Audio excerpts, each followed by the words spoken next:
అందరికీ జై భీమ్ అండి. నమస్కారం రాజారావు గారు. నమస్తే మేడం. మీరు రాష్ట్ర మహానాడు కార్యదర్శిగా పనిచేశారు కదా, మీకు ఉద్యమాల్లో పనిచేసిన చాలా అనుభవం ఉంది కదా. ఇటీవల సుప్రీంకోర్టు వెలువరించిన ఏబిసిడి వర్గీకరణ తీర్పు మీద మీ అభిప్రాయం ఏంటి? ఇటీవల ఏబిసిడి వర్గీకరణ మీద సుప్రీంకోర్టు ఇచ్చినటువంటి తీర్పు ఏదైతే ఉందో ఆ తీర్పును మానవహానాడు మరి వ్యతిరేకిస్తా ఉంది. ఎందుకు మేము వ్యతిరేకిస్తున్నాం అంటే మాకు సహజంగా న్యాయస్థానాలన్నా మరి న్యాయమూర్తులన్న అపారమైనటువంటి గౌరవం ఉంది. కానీ ఈ తీర్పులో మేము ఈ తీర్పును డైరెక్ట్ గా వ్యతిరేకిస్తున్నామని ఎందుకు చెప్తున్నామంటే, ఇటీవల ఏదైతే మాజీ మహాసభ అని చెప్పి హైదరాబాద్ లో జరిగిందో ఆ సభకి మరి స్వయాన దేశ ప్రధానమంత్రి రావటం, ఆ సభలో ప్రధానమంత్రి కొన్ని వ్యాఖ్యలు చేశారు.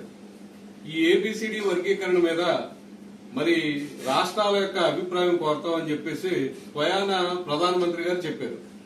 చెప్పిన తర్వాత ఆయన రాష్ట్రాలకు కూడా ఈ ఏబిసిడి వర్గీకరణ మీద మీ అభిప్రాయం చెప్పండి అని చెప్పి రాష్ట్రాలను కోరితే సుమారుగా 17 రాష్ట్రాల వరకు కూడా ఈ ఏబిసిడి వర్గీకరణ అనే అంశాన్ని వ్యతిరేకించడం, అలాగే 5 రాష్ట్రాలు అనుకూలం అని చెప్పి చెప్పడం జరిగింది. ఈ రాష్ట్రాల యొక్క అభిప్రాయం తీసుకోకుండానే మరి సుప్రీంకోర్టు హడావిడిగా ఈ ఏబిసిడి వర్గీకరణ అనేది రాష్ట్రాలు చేసుకోవచ్చు అని చెప్పడం అనేది చాలా బాధాకరమైనటువంటి విషయం. ఎందుకంటే ఇది ఇప్పుడు సమస్య కాదు. అలాగని ఇప్పుడే దీని మీద నిర్ణయం తీసుకోవాల్సినంత అవసరం కూడా లేదు. సాక్షాత్తు మాదిగ సోదరులు ఆరోపిస్తున్నట్టు మేము ఎవరు కూడా మాలలు అనేవాళ్ళు ఎవరిని దూసుకోవట్లేదు, ఎవరి యొక్క రిజర్వేషన్లు వీళ్ళు అనుభవించటంలా. ఏదైతే మరి ఎస్సీలకు సంబంధించి 59 కులాలు ఉన్నాయో ఈ కులాలన్నిటికీ కలిపి మరి 15% రిజర్వేషన్ అనేసి నిర్ణయించడం జరిగింది. ఆ 15% ఒక్క మాలలే అనుభవిస్తున్నారా? మాదిగలు అనుభవించటం లేదా? మీరు ఒక్కటి గమనించాలి. ఇక్కడ ఏదైనా ఒక ఎగ్జామో లేకపోతే ఏదైనా ఒక ఉద్యోగానికో అప్లై చేసినప్పుడు ఆ 15% ఉన్న రిజర్వేషన్ లోనే అప్లై చేస్తారు. ఇంకొకటి సంగతి ఏంటంటే, ఇక్కడ మన రిజర్వేషన్ పేరుతో డైరెక్ట్ గానే మోసపోతున్నాం. ఎందుకంటే మెరిట్ వచ్చిన విద్యార్థులను కూడా మరి జనరల్ కేటగిరీలో పిలవకుండా మెరిట్ వచ్చిన విద్యార్థులను కూడా రిజర్వేషన్ కేటగిరీలో తీయటం వల్ల ఆ అసలు రిజర్వేషన్ పొందాల్సిన వారు పొందలేకపోవడం వల్ల రిజర్వేషన్ల వల్ల కూడా మనం మోసపోతున్నటువంటి సందర్భాలు. మీరు అవన్నీ వదిలేసి కేవలం ఈ 15% మాలలే అనుభవిస్తున్నారు, మాదిగలు నష్టపోతున్నారు అని చెప్పి మీరు 30 సంవత్సరాలకు ఇదే గగ్గోలు పెడతా ఉన్నారు. చదువుకున్న ప్రతి ఎస్సీ అభ్యర్థి కూడా ఆ పరీక్షకు గాని ఆ ఉద్యోగానికి గాని ఆ కాలేజీలో సీట్లు గాని అన్నిటికీ అర్హులే. అంతేగాని చదవకుండా మాకు రావట్లేదంటే తెలియని విషయం కాదు ఇది. మీరు అసలు ఎప్పుడైనా ఈ మందాకృష్ణ అనే ఈయన విద్యాపరంగా ఎప్పుడు చైతన్యవంతులు చేయలే. ఎప్పుడు ఈయన గత 30 సంవత్సరాలుగా మాలల మీద విషం చిమ్మటమే ఈయన యొక్క కార్యక్రమం. మాలా మాదిగల మధ్య వైషమ్యాలు పెరిగాయంటే కారణం కేవలం మందాకృష్ణ మాదిగే. ఎందుకంటే గతంలో ఇతను ఇచ్చినటువంటి స్లోగన్స్ చాలా మానవుల్ని బాధ పెట్టాయి. ఎందుకంటే త్రాసుపాము ఎదురొస్తే వదిలేయండి గాని మానవుడు ఎదురొస్తే పుట్టి చంపేయండి అని స్లోగన్ ఇచ్చినటువంటి వ్యక్తి మరి మందాకృష్ణ మాదిగ. అతను ఇచ్చినటువంటి కొన్ని స్లోగన్స్ వల్ల ఈ రోజు మాలా మాదిగల మధ్య వైషమ్యాలు పెరిగి ఒకలంటే ఒకరు శత్రువులుగా మారారు. కానీ మేము చెప్తా ఉన్నాం, చదువుకున్న ప్రతి విద్యార్థి కూడా ఈ ఎస్సీలో అలాగే ఎస్టీలో ఎవరైతే చదువుకున్నారో ప్రతి విద్యార్థి రిజర్వేషన్ కు అర్హుడే. అంతేగాని 15% రిజర్వేషన్లు కూడా మాలలే అనుభవిస్తున్నారు అనేది అది నిజంగా మూర్ఖత్వమే. మందాకృష్ణగా ఆయన ఎప్పుడు కూడా అబద్దపు లెక్కలు, తప్పుడు లెక్కలు, కోర్టుకి తప్పుడు నివేదికలు ఇవ్వటం, మాలలు ఎక్కువ అనుభవించేస్తున్నారని చెప్పటం, ఈ విధంగా మరి మాదిగల పట్ల మాలల మీద విషయం చెమ్మే కార్యక్రమాలు చేస్తూనే ఉన్నాడు. మరి ఈ ఏబిసిడి అనేది రాష్ట్రాల యొక్క అభిప్రాయం తీసుకోకుండా సుప్రీంకోర్టు ఈ రాష్ట్రాలే నిర్ణయించుకోవచ్చని చెప్పటం ఏబిసిడి వర్గీకరణ చేసుకోవచ్చు అని చెప్పడం అనేది భావ్యం కాదు. ఖచ్చితంగా ఈ ఏబిసిడి వర్గీకరణ మీద పార్లమెంట్ లో చర్చ జరగాలి. పార్లమెంట్ లో చర్చ జరిగిన తర్వాత 2/3 మెజారిటీ వస్తేనే ఈ ఏబిసిడి వర్గీకరణ అనే అంశానికి శాశ్వత పరిష్కారం దొరుకుతుంది అనేది మా యొక్క అభిప్రాయం. ఖచ్చితంగా దీని మీద అయితే మరి మాలలో రివ్యూ పిటిషన్ చేస్తారు. ఇప్పటికే మరి హైదరాబాద్ లో చాలా మంది మేధావులు మాట్లాడుకోవడం, రివ్యూ పిటిషన్ కి వెళ్ళినట్టు కూడా మాకు సమాచారం ఉంది. కాబట్టి దీని మీద మరింత పోరాటం చేస్తామని ఈ సందర్భంగా మీకు తెలియజేస్తా ఉన్నా. అలాగే సార్, ఇప్పుడు ఆయన వాదన ఏంటంటే మందాకృష్ణ గారిది మాలలే ఎక్కువ లాభపడుతున్నారు, మాలలే అభివృద్ధి పదంలోకి వెళ్తున్నారని ఎవరైతే మాదిగ సోదరులు ఉన్నారో వాళ్ళ వాయిస్ ని బాగా వినిపిస్తున్నారు. కానీ మాలలు ఎందుకు అలా వినిపించలేకపోతున్నారు? వాళ్ళు ఈ విధంగా ఉన్న ఈ అసమానత ఏదైతే ఉందో అనేది చాలా స్లైట్ డిఫరెన్స్.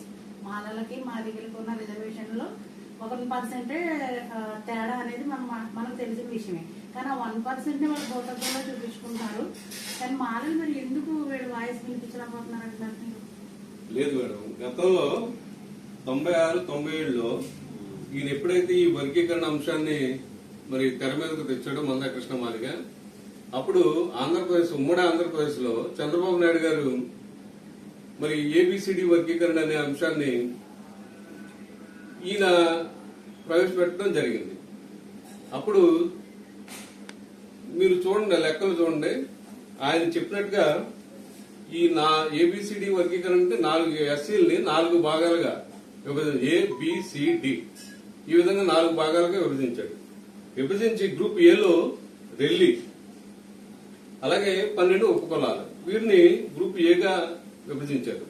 వీళ్ళకి 1% ఇచ్చారు. అలాగే మాదిగలకి గ్రూప్ బిలో మాదిగలతో పాటు 18 ఉపకులాలు, వీరికి 7% రిజర్వేషన్ ఇచ్చారు. గ్రూప్ సి మాలలతో పాటు 25 ఉపకులాలు, వీళ్ళకి 6% ఇచ్చారు. గ్రూప్ డి ఆది ఆంధ్ర, వాళ్ళకి 4 ఉపకులాలు, వీరికి 1% ఇచ్చారు. వీళ్ళ కోరిక ఏంటంటే నిజంగా మరి 25 ఉపకులాలు ఉన్నటువంటి మాలలకి ఎక్కువ శాతం ఇస్తారా, తక్కువ శాతం ఇస్తారా?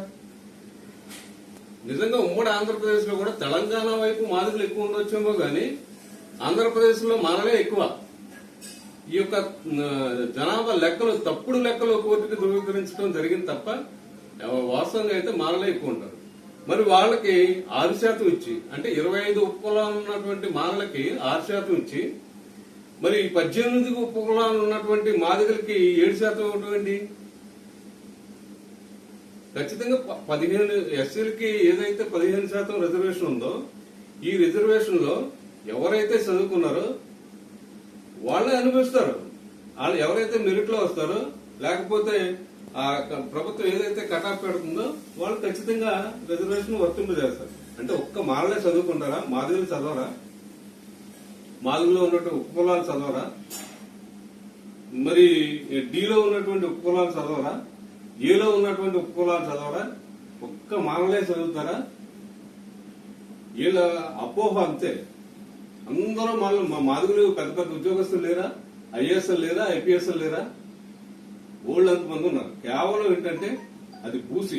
ఇప్పుడు వీళ్ళ ఇంకొక కోరిక ఏంటంటే, ఒకవేళ గ్రూప్ ఏలో లేరనుకోండి అభ్యర్థులు, అది ఉద్యోగాలకు కానీ, లేకపోతే ఇంజనీరింగ్ కానీ, మెడికల్ కానీ, దీంట్లో గ్రూప్ ఏలో అభ్యర్థులు లేకపోతే ఆ 1% కూడా మాదిగలకే ఇవ్వాలంట. అలాగే మరి గ్రూప్ డిలో అభ్యర్థులు లేరనుకోండి, ఆ 1% కూడా మాదిగలకే ఇవ్వాలి. అంటే అన్ని వీళ్ళకే దారిపోయాలా ఇంకా? సో కాబట్టి ఈ విధంగా వైషమ్యాలు రెచ్చగొట్టడమే తప్పండి. 15% మాలలు వాడుకుంటున్నారు అనేది కేవలం అపోహ మాత్రమే. ఈ 15% ఉన్నటువంటి రిజర్వేషన్ లో ఈ 4 గ్రూపుల్లో ఉన్న ప్రతి ఒక్కరు కూడా అర్హులే. ముందుగా మనం చేయాల్సిన పని విద్య వైపు చైతన్యవంతులు చేయాలి. అది ప్రతి ఎక్కువగా అపోహలే కారణం, అంతే తప్ప మాలలో ఎవరిది దోచుకునే పరిస్థితి లేదు. ఇదే పరిస్థితి మీద 90 ఎప్పుడైతే ఈ వర్గీకరణ చంద్రబాబు నాయుడు గారు చేశారో దీని మీద కోర్టుకు వెళ్ళడం జరిగింది. అప్పుడు ఇదే సుప్రీంకోర్టు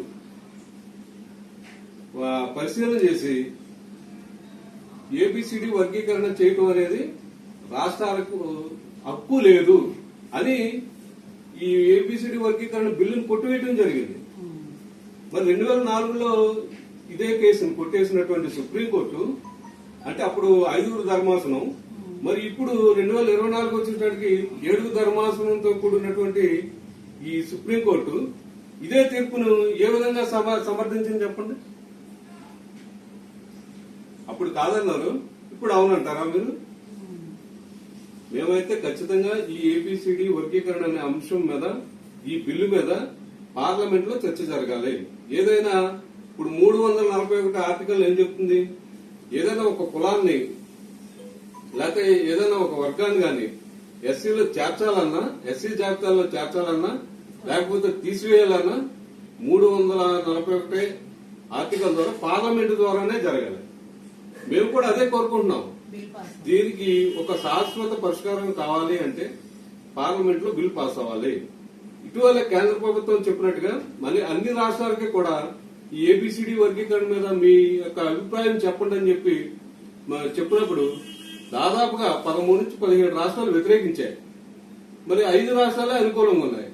అటువంటిప్పుడు సుప్రీంకోర్టు ఈ ఏబిసిడి వర్గీకరణ చేసుకోవచ్చని రాష్ట్రాలకు ఏ విధంగా హక్కు కల్పిస్తూ తీర్పు చెప్తుంది? సో అందుకనే మేమైతే ఈ తీర్పును వ్యతిరేకిస్తున్నాం అని ఈ సందర్భంగా నేను తెలియజేస్తా ఉన్నాను. చాలా మంది మన మాలలకు సంబంధించి అందరూ జాతీయ నాయకులు ఉన్నారు, చాలా వర్గాలు ఉన్నాయి. ఇప్పటి వరకు ఒక దారి, ఇప్పుడు ఈ సుప్రీంకోర్టు తీర్పు వచ్చిన తర్వాత మరి ఈ జాతీయ నాయకులు కానీ లేకపోతే ఈ సంఘాలన్నీ ఒకటయ్యి ఏకతాటి మీద వచ్చి ఈ గళం వినిపించే అవకాశం ఉందంటారా? మీకు ఖచ్చితంగా దేశవ్యాప్తంగా ఉన్నటువంటి సంఘాలన్నీ కూడా మరి ఏకతాటి మీదకి వస్తాయి. వచ్చి ఇష్యూ వల్ల ఏదైతే ఈ వర్గీకరణ అంశం వల్ల తీవ్రంగా నష్టపోతున్నటువంటి జాతి ఏదైతే ఉందో వీళ్ళందరూ కూడా అన్ని సంఘాలు ఏకతాటి మీదకి వస్తాయి. మరి తీవ్రమైన ఉద్యమం చేసి మళ్లీ రివ్యూ పిటిషన్కి వెళ్లి ఈ కోర్టు యొక్క తీర్పును వెనక్కి తీసుకునేలాగా చేస్తాం. దీనికి ఒకటే ఉదాహరణ, 2018లో కేంద్ర ప్రభుత్వం ఇప్పుడున్నటువంటి ఈ బీజేపీ ప్రభుత్వమే అట్రాసిటీ చట్టాన్ని నిర్వీర్యం చేయాలని చెప్పి చూసింది. అది కోర్టు ద్వారా ఒక తీర్పుని వెలువరించడం జరిగింది. వెంటనే 2018 ఏప్రిల్ 2వ తారీఖున భారత బంద్కు పిలుపునిచ్చి మరి సుమారు దేశవ్యాప్తంగా కూడా తీవ్రమైన నిరసన జ్వాలలు చేయగలిగారు. మరి అదే ఉద్యమంలో సుమారు 11 మంది కార్యకర్తలు చనిపోవటం, మళ్లీ సుప్రీంకోర్టు ఇచ్చినటువంటి తీర్పును వెనక్కి తీసుకోవడం కూడా మనం అందరం చూసాం. ఖచ్చితంగా ఈ రోజు కూడా అదే జరిగింది. మరి ఇప్పటికే మరి చాలా చోట్ల అన్ని సంఘాలు ఒక జేఏసీగా ఏర్పడి మరి అన్ని సంఘాలు దీని మీద కార్యాచరణ ప్రకటిస్తా ఉన్నాయి. మేము గతంలో మరి అట్రాసిటీ చట్టాన్ని నిర్వీర్యం చేయాలని చూసినప్పుడు మా స్థాయిలో మేము ఏ విధంగా అయితే చేసామో ఖచ్చితంగా మళ్లీ అదే స్థాయిలో ఉద్యమం చేసి ఈ ఏబిసిడి వర్గీకరణ అంశాన్ని దీని మీద ఇచ్చినటువంటి తీర్పును వెనక్కి తీసుకునేలా చేసి ఎస్సీలందరూ కలిసి ఉండాలనే నినాదంతో మేము ముందుకెళ్తామని చెప్పి ఈ సందర్భంగా మీ అందరికీ తెలియజేస్తూ అందరికీ నా హృదయపూర్వక జేబీఎంను తెలియజేస్తా ఉన్నాను. Thank you very much.